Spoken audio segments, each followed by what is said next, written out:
Hello, my friends. Welcome to Acquisitional Wealth. My name is Josh Tully. I am so glad you are joining us. This is episode number 5. If this is the first time you've listened to Acquisitional Wealth, I would strongly suggest going back to episode 1. These episodes all build upon each other, so if you want to get a full handle on the topic that we're talking about, which is how buying, selling, acquiring businesses is the fastest, safest, most proven method of creating life-changing wealth in the history of the world, well then definitely go back to episode 1.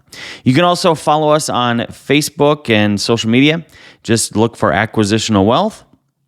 And of course, if you're watching this on YouTube, like, share, subscribe, all that sort of stuff. So, all right, welcome. Today's episode is going to kind of tackle an issue that always comes up early in the acquisitional sort of timeline. And that is the idea of franchising. Josh, should I buy a franchise? It is a huge consideration. Massive opportunities are there, and massive yellow flags are there too. So before we get into how to determine if you should or not, let's kind of talk a little bit about the pros and the cons of franchising. For those of you who don't seem to know what franchising is, it is when a parent company, let's just use the example of, and this is not an endorsement or anything against McDonald's, but it's one of the most famous. So McDonald's Corporation in Schaumburg, Illinois, is the parent company. And then independent owners own and operate individual McDonald's locations, right? So that's kind of the simple version of a franchise. And there are some major benefits. First, the brand is already built, right? If you've been to any of my business of life trainings, my certified business operator trainings, I talk about how a brand really is what your business is. Whatever you decide to do as a product or service, you're just using that to build your brand, but your business really is your brand. So in a lot of these franchise models, the brand's already there. So that's great. Distribution is set up. Systems are set up. The product or whatever it is you're offering has already been developed. The pricing has already been gauged with what will, sustain itself in the marketplace. There's a lot of benefits. What are some of the cons? And again, I'm not a huge fan of saying red flags too often in business. I mean, obviously, if you're dating somebody who, has a collection of severed heads in their trunk or something, that's a red flag. Kind of got dark quick, but that's a red flag, obviously. In business, it's more like a yellow flag, because the reality is a good business for one person might be a terrible business for somebody else. It doesn't mean the business itself is bad. When we look at selecting a business for ourselves or for our clients, we really love to work the equation backwards. Do you remember when you were a kid in school and they told you to do a maze? Was it easier to do a maze when you started at the start and went to the finish, or was it easier to start at the finish and work back to the start? Starting at the finish 100% of the time. Well, that's our approach to buying a company, right? So we don't just say, well, it's got a strong EBITDA and the multiplier works, let's buy it. No, that's lame, run-of-the-mill, cheap broker stuff. What we do instead is we say, okay, what is the family goal? What is your individual goal? What's the timeline that you want to achieve that goal? What is the desired income you want to make on your way to that goal? And what is the amount of time and resources you're willing to put towards said goal? And once we figure out those things, then we work backwards and we find a bunch of businesses that could work, and then we eliminate from there businesses that you don't want to be involved in. Then we eliminate from there businesses that might be outside of whatever other additional resources or access you might have, and then we eliminate from there. And you actually end up with a great business. So anyway, with all that being said, that's why the following are more yellow flags than they are red flags. So what are some of the yellow flags when it comes to franchises? Well, you don't have a lot of control. So if you're thinking, well, I want to be the captain of my own ship, I want to use my marketing intellect and really roll up my sleeves and build a business, that's not going to happen with franchising. Again, that's not an insult. It's just a yellow flag. If you own a McDonald's, just using them as our example, you can't change the menu. You can't change the uniform. You can't change the outlay of the store. You can't change the recipe. You can't even change where you get that little puck in the bottom of the men's urinal. You can't even change where you get that. It has to come from a McDonald's authorized supplier. You don't get to control anything. But that's the offset, right? I mean, you want the benefit of a proven system, then this is what you agreed to. So, yellow flag. Another yellow flag when it comes to franchising is, what are they providing for what you're giving them, right? Too often, franchise owners go into the agreement and they look at the two basic models. Now there's tons of hybrids, but this is the two basic models.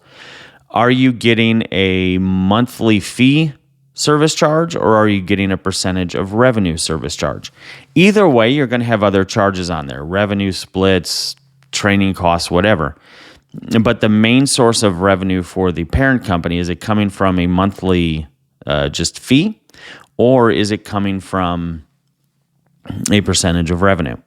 And what happens a lot is first-time buyers of franchises look at the franchise and they see that it's only a monthly fee. And they're like, oh, that's the one I want. That way, when I blow this up and get rich, the parent company's not getting a bigger cut. Huge yellow flag. I remember years and years and years ago, I was contacted by a lady who owns a fitness franchise. I'm not going to say which brand, but you can go there anytime you want. And her fitness franchise was in a town of about 5,000 people, and her monthly nut was $15,000 to $17,000. And she called us up because she was kind of panicking that her franchise was failing and she was going to go bankrupt. And we're going to get to success rates of franchises in a minute, so just table that discussion for a second. And I asked her, I said, well, your town only has 5,000 people. What percentage of a city's population joins a gym? And she said, well, I don't know. And I'm like, why don't you know that? Why would you ever buy a fitness franchise if you don't know what your market share is going to look like? I mean, that's crazy.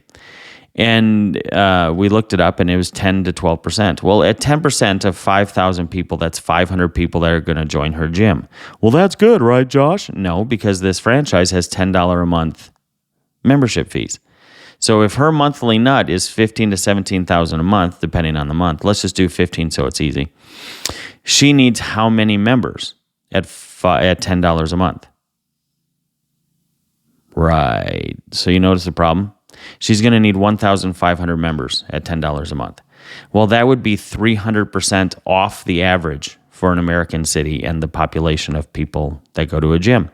To add insult to insult, another gentleman kind of got duped into buying one of these fitness franchises. I can't tell you which one, but they're open 24 hours a day.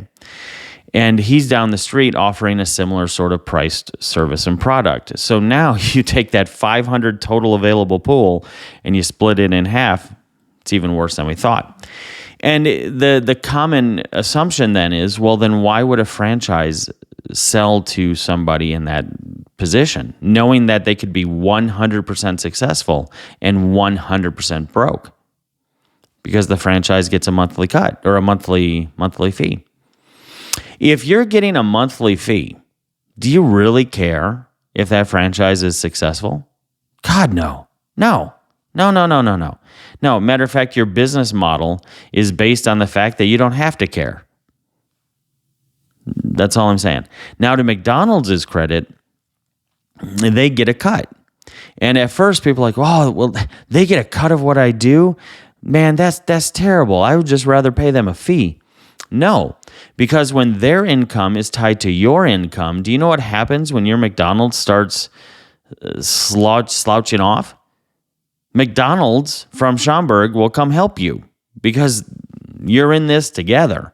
So there's a benefit to that if it matches your goals and objectives. Make sense? So again, yellow flags, not red flags.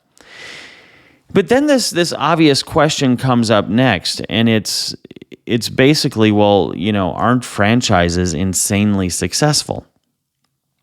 And I remember, 17, 18 years ago now, when I was starting to just coach and advise businesses. I hate the word coach. I hate coaching businesses. It's just, I hate that whole term. But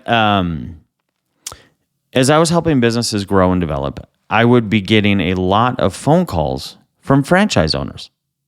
And they would call me crying. Josh, I signed a 20-year commitment and it's not working and I'm losing money. And the general business world is under the assumption that franchises are successful. I mean, if you Google it right now, success rate of franchises. 8 out of 10 franchises are successful. 9 out of 10 franchises are successful.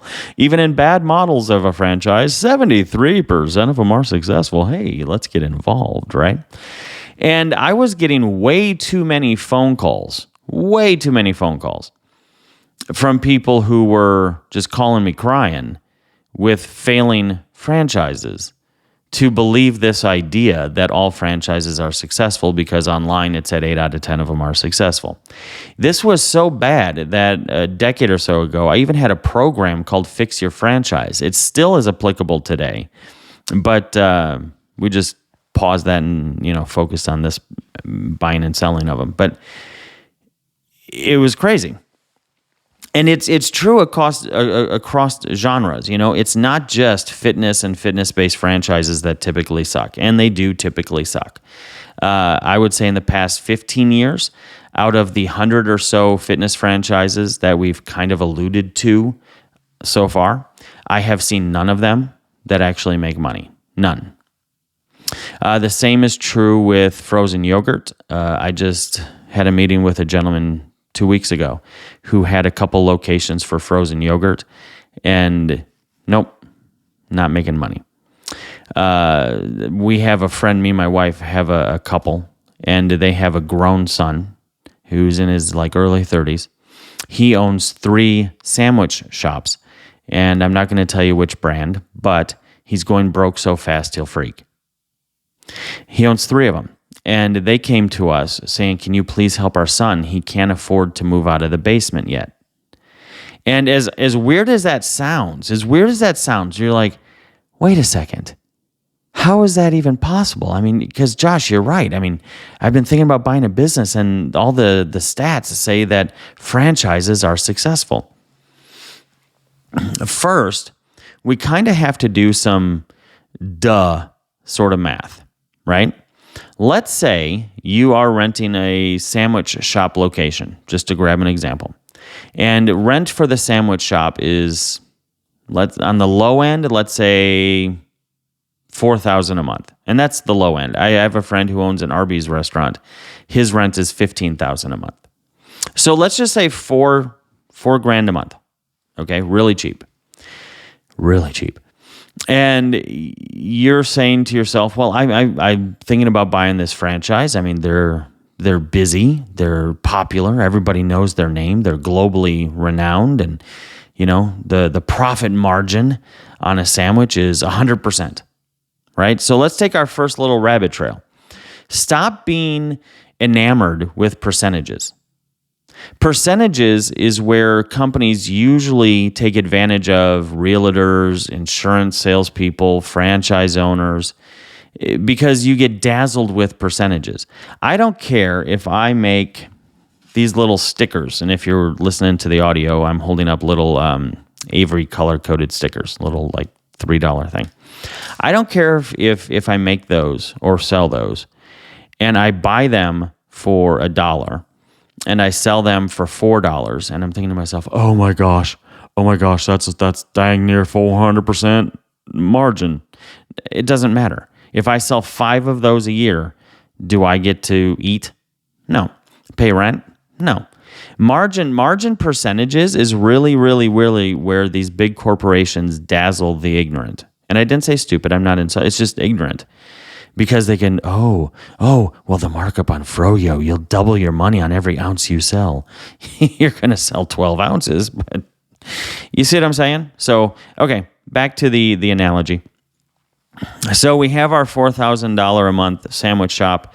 We got at least another $2,000 a month in just basic expenses. And then, of course, we have payroll.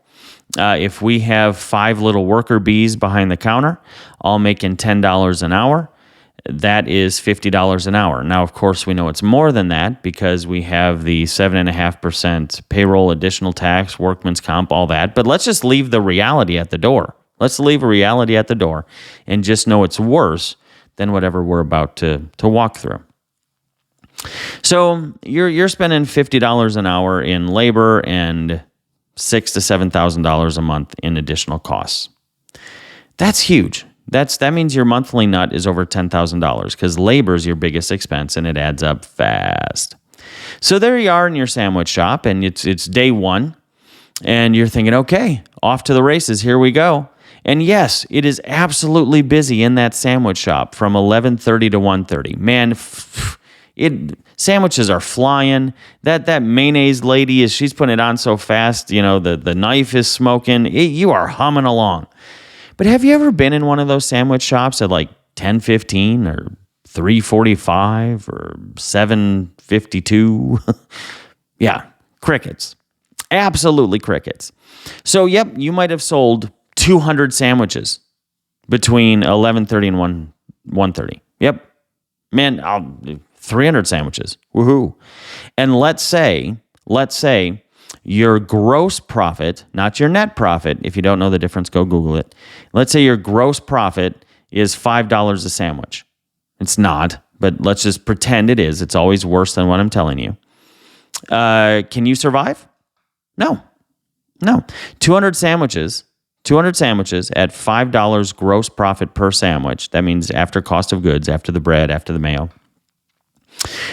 You're looking at $1,000. Well, Josh, there's 30 days. There's 30 days in a month. I mean, I'm making 30 grand a month, right? No, because every day doesn't work the same. What happens when it rains? What happens when it's Sunday and nobody's there? What happens on an election day? What happens if it's too cold out? What happens if, no. It doesn't work the way the prospectus makes it sound. And that's really where I want to get to. People will say, well, Josh, when you buy a franchise, they give you a prospectus. Yes, they do. Yep. Do you know what prospectus means? It means this is what we think it might be capable of doing. And sure, they have some math to kind of justify their thinking, but it's we're not really sure. We're not really sure. But you might do this, and it might work out great. So if it does, good on you. You've had a great day. And most of the time, they are extremely off. And remember, I was using loose, over-the-top, profitable numbers. That you're not going to be anywhere near that. That's not how it works. So, why do we do it? Because there are some benefits. And you might say, well, Josh, doesn't Shaq own a bunch of franchises like the Pretzels and Papa John's and Five Guys, and doesn't Peyton Manning and all these celebrities, don't they own franchises? Yeah. And this is why I said it's yellow flags, not red flags. If you can somehow buy like 50 Papa John's locations, great. Because there's a truth behind scalability. Does that make sense? Shaq is not working in his Papa John's. It's not happening. He's got regional managers, division managers that oversee the franchise operations. And sure, once in a while, he might pop in for publicity stunts. But there's such a scalability to his operation. It is not even close to the family who puts their family nest egg into opening up one A&W restaurant on the east side of town. It's not even the same game. Not even the same game. So you have to keep in mind those things. Does that mean buying a franchise is bad? No, it doesn't. I know it might sound like I just made it sound bad, but it doesn't mean it's bad. You just have to be aware of those things going into it. And I think if the franchise parent companies were better at describing those things, they wouldn't have the failure rate that they have.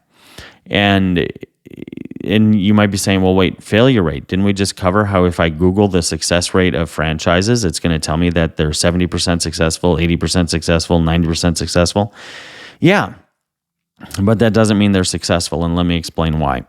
If you look at the success rate of franchises and how success in franchising is defined, they stack the deck. They totally stack the deck. Success in franchising is defined on the default rate. So what's the default rate? It's the percentage of franchise owners who do not default on the loan that it took to open the franchise. Yeah, really.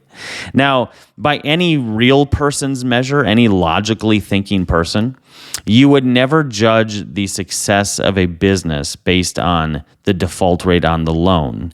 If, and this is a big if, all those, franchise lawyers out there saying, well, stop insulting us. Nope, I'm putting an if in here. If you're also defining the parameters of the person that gets to buy the business. So let's just do a simple compare and contrast, right? Let's say you started a normal sandwich shop.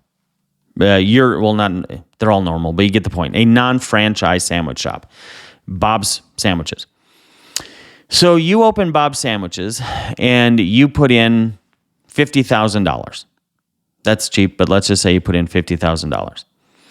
And success in your business is determined by, are you still open and are you making money enough to stay open and live? 70% of all businesses need a secondary source of income to stay open, right? But what were the requirements for you to open Bob's Sandwich Shop? You just had to come up with $50,000. Huh. Okay. Now let's do the compare and contrast part. In order to open up a franchise sandwich shop, you need $1 million net worth, $600,000 in liquid operating capital. So what does that really translate into?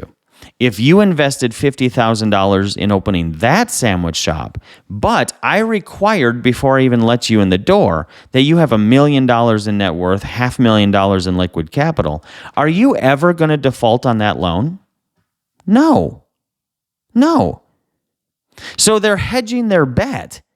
If they get to define success as not defaulting on the loan, then all I have to do in my franchise requirements is select people who are wealthy enough that no matter how poorly that franchise location performs, they're not going to default on the loan, most likely. And then next thing you know, I get to say that my franchise has a 80-90% success rate, not based on they made even a dime to take home in their pocket, but solely based on the fact that the restaurant wasn't defaulted on the loan, or gym franchise, or plumbing franchise. Pick your franchise. Then, in addition, I add to that a hand-picked select number of locations that are just killing it and making money, and I throw that information into my prospectus. Next thing you know, you're going to be reading this thing going, daggum, this thing's pretty good. Let's invest our nest egg in this, honey. And then you're going to end up calling me 18 months later going, oh, Josh, I invested all my money in this thing, and now I'm going bankrupt. And I'm going to say, yeah, well, that's how this whole puppy works. Because let's just do another compare and contrast. If you bought a new location franchise, which means it doesn't exist yet, like you're going to put the shovel in the ground and that's going to be your new location, right? Your sole due diligence is based on the prospectus, what it might do. Well, let's compare that to even buying an existing franchise. Just keeping the McDonald's analogy going. Option one, look at the prospectus of McDonald's and go, well, I think this might make sense. Let's invest a bunch of time and money and break some ground and build one. Option number two, if I were to tell you, or if you were to ask me, Josh, I want to buy a franchise. I think it's a great model. Help me select one, and not just a brand, but a specific one. I would say to you, is this your first one? And if it is, then I would say instead of buying a brand new location, let's instead buy an existing location that's already operating. It's been there 10 years. The owner just wants to sell it. What's the difference? Well, when we buy the new one, it's just based on prospectus. That's all we get. It's just a crapshoot. If we're buying the existing one, the game changes. We get all of their tax returns, all of their income statements, all of their bank statements, all of their profit and loss statements. We will know for a fact how much that franchise is making. Now, instead of guessing on a prospectus, we're deciding based on facts. Make sense? Totally makes sense. But that means buying an existing franchise is right on par with buying an existing business that's not a franchise, because now you can do the same thing over there too with Bob's Independent Burgers. You can look at his business, all the tax returns, the profit and loss, balance sheets, all that sort of stuff, and see, hey, this is just as reliable as the franchise that I was thinking about buying too. So then all that comes into play is, does that franchise and their model meet with me and my families, or me and my partners, whatever you're doing, sort of goals and objectives? Does that make sense? I hope so. That's kind of a simple examination, obviously, but we try to fit it into under 30 minutes for you. Franchises can be beneficial. They really can. I don't want you to listen to this and say, oh, well, then franchises are totally out. That's not what I'm saying. Just go into it more prepared than what the multi-billion-dollar franchise industry pays to make sure you see when you go to Google. Do more research than what all the people at the Franchising Expo are going to be telling you. Matter of fact, if possible, take one of my guys with you to that Franchising Expo. Because, I mean, you're making a big life decision, right? So make sure you make it in a sound, deductive reasoning sort of manner. Don't make truth subjective. All right, that does it for today. I hope you enjoyed this episode. Remember, if you're watching this, like, share, subscribe. If you're listening to this, subscribe to that too as well. Share this with your friends. Become part of our Facebook page. Facebook, then just go to Acquisitional Wealth. Totally free to join. It's just for like-minded people who love to explore and examine and talk about this wonderful way of creating wealth. And we're always doing free events, so make sure, if possible, you get to some of those. And we want to thank Kingsbridge, obviously, for being our partner in Acquisitional Wealth. Now, of course, that's a little tongue-in-cheek. I own both of them, so I guess I want to thank myself. But you understand. So you can go to Kingsbridge Brokers to learn more about that. And I will talk to you next time.